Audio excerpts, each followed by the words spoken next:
Hello and welcome to our daily news program coming to you here on Canal Algérie and in today's top stories. The President of the Republic receives the President of the Saudi Shura Council, Abdullah bin Mohammed bin Ibrahim al-Sheikh. Army General Said Shingiriha, Chief of Staff of the People's National Army, receives Major General Yusuf al-Hunayti, the Chairman of the Joint Chiefs of Staff of the Jordanian Armed Forces, now on a visit to Algeria.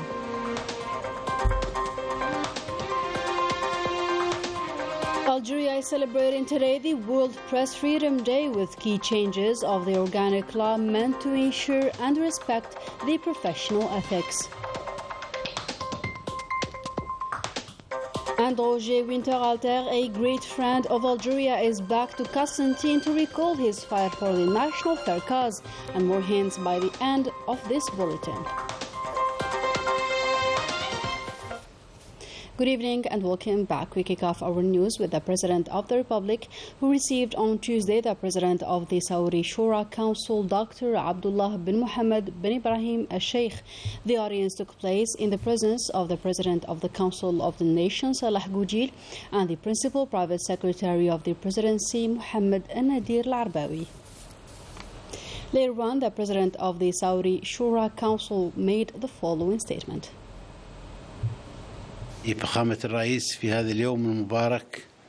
I was honored to be received by the President of the Republic. I conveyed to him the greetings of the custodian of the two holy mosques and those of the Crown Prince. We reviewed the relations existing between the Saudi Shura Council and the two Algerian assemblies. We listened to the guidelines of the President. We harked back on the glorious history of this great country, namely Algeria. The President shared with us the aspirations of Algeria being concretized through a worked-out plan. We took stock of the reforms being implemented by this brotherly country. I updated the President of the reforms in our country, in addition to its relations with the other countries. I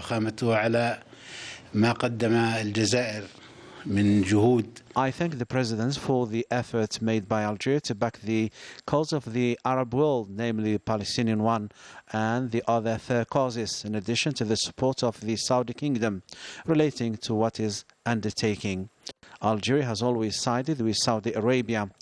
It was a fruitful meeting. I hope that our relations will remain always sound and solid.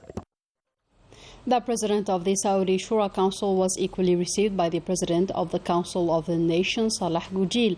The meeting was an opportunity to review bilateral relations and the prospects to further develop them in all sectors.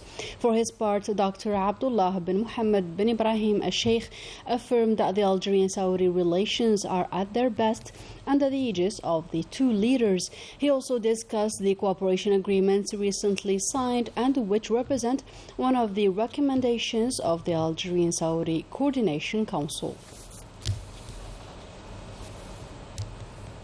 Still with the President of the Saudi Shura Council, who was also received by the President of the National People's Assembly, Ibrahim Boughali, an opportunity to review the exceptional relations existing between the two countries, as well as the means to further boost them.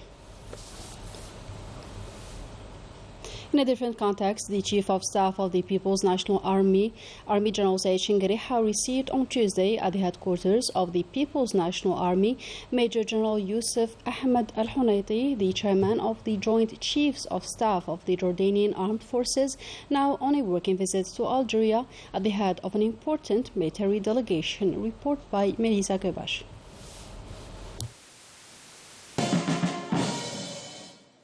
The welcoming ceremony began with the hailing of the national flag and the presentation of the military salute to the guest by detachments belonging to the various forces of the People's National Army.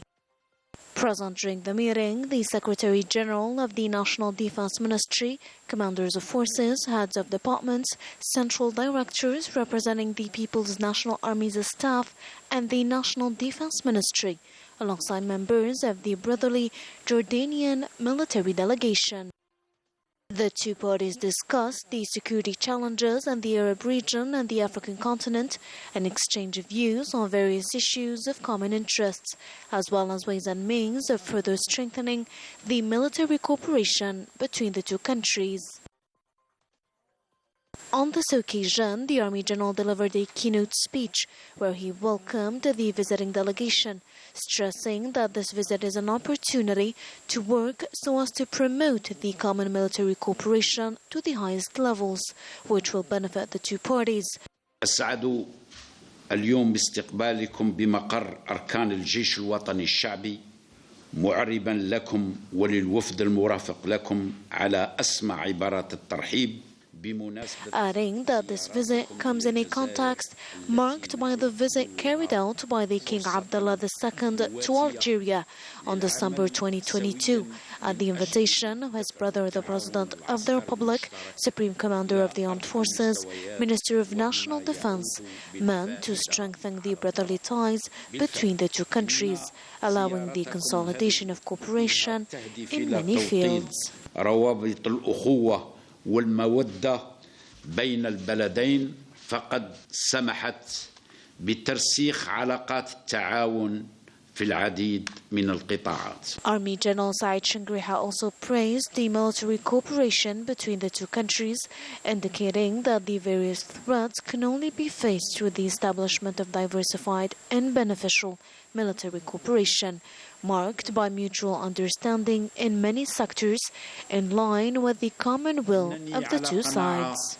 بأن مواجهة مختلف التهديدات يتعين أن يكون محل تشاور وطيد وإقامة تعاون عسكري أمني متنوع ومفيد لجميع الأطراف. For his part, the chairman of the Joint Chief of the Jordanian Military Forces expressed his happiness to visit Algeria, praising the deep brotherly relations between the two countries, reflected by the level of military cooperation between the two countries.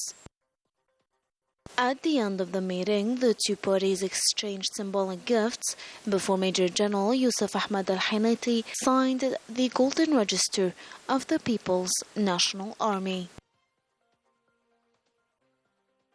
Algeria is celebrating, like the other countries, the World Press Freedom Day with significant improvement in the organic law so as to respect and preserve the professional ethics. More insights in this report compiled by Najah Diyar.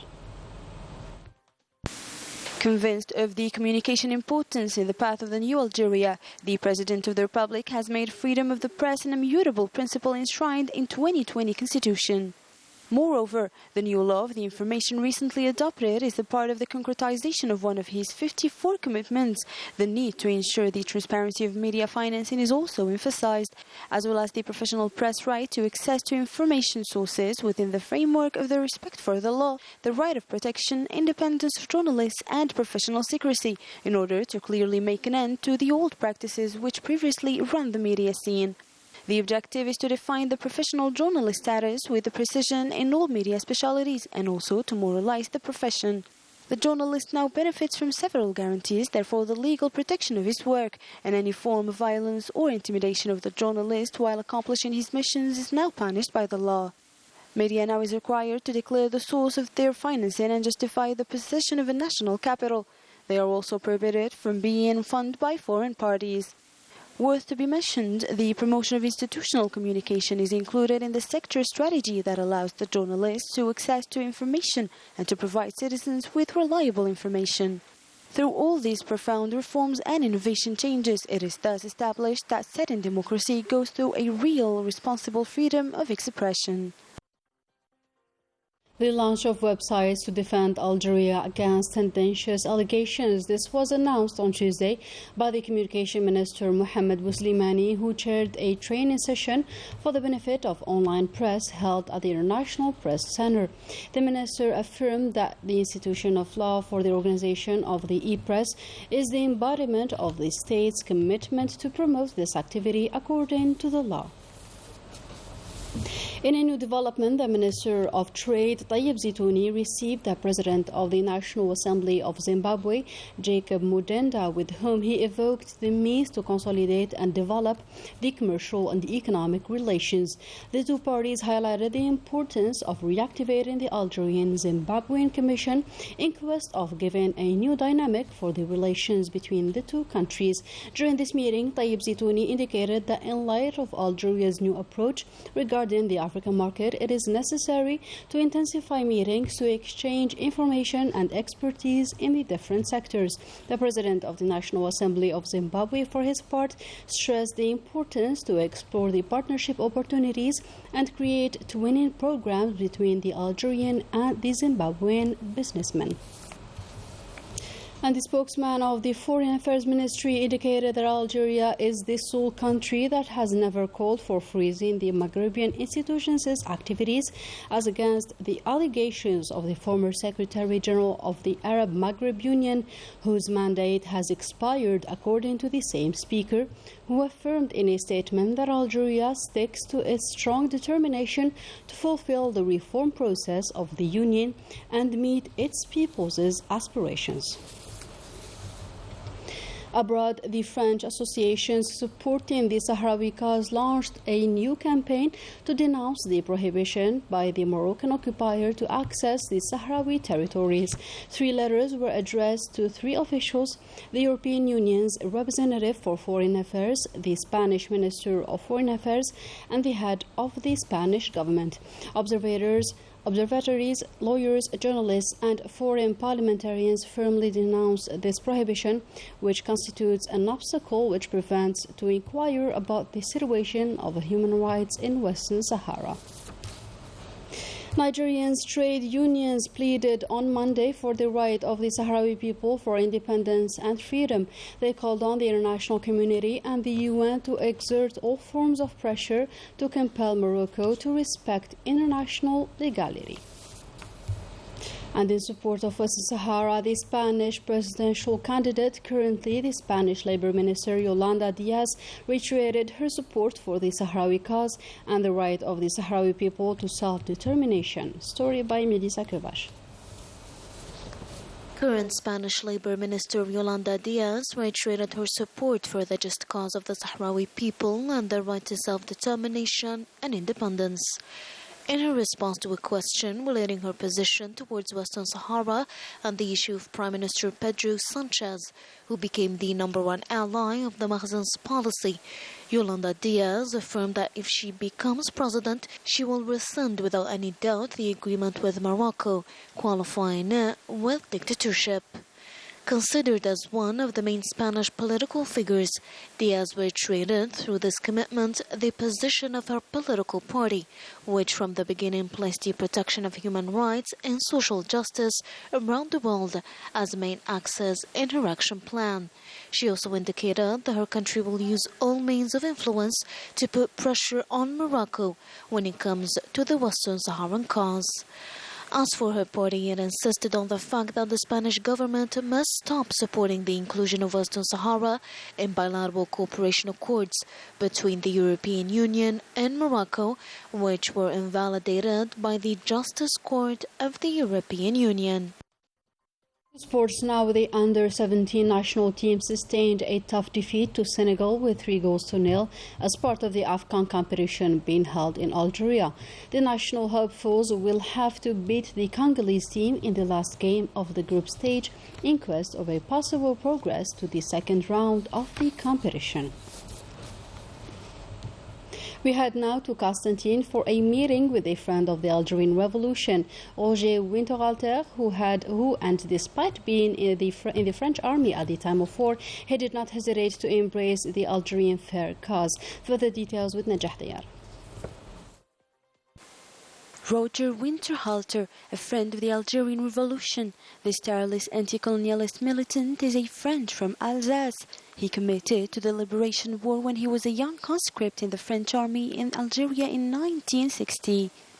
Now he is 85 years old. He returned to Algeria to meet his brothers in the fight in Constantine, a strong emotional moment which immersed him into the vivid memories of the National Liberation War. He tells how the violence and horror of colonialism pushed him to embrace the Algerian cause. The most important thing that I always repeat is that war and demonstrations for liberty was practiced regularly. A moment was also unforgettable where I saw the Algerians coming down from the hills and mountains with women and children in the front lines, chanting for independence and solidarity. This friend of the revolution had a great contribution within the National Liberation Front. Roger Winterhalter's mission was to provide equipment, uniforms and information and many other crucial tasks. He rendered great services to the revolution. He brought us back clothes and equipment and also provided lots of information that we needed. Author of several books retracing his memoirs with the Algerian Revolution, Roger Winterhalter, this fervent anti-colonialist activist continues to fight until now for just causes. And with that, our today's news edition comes to an end. Thank you for joining us and goodbye.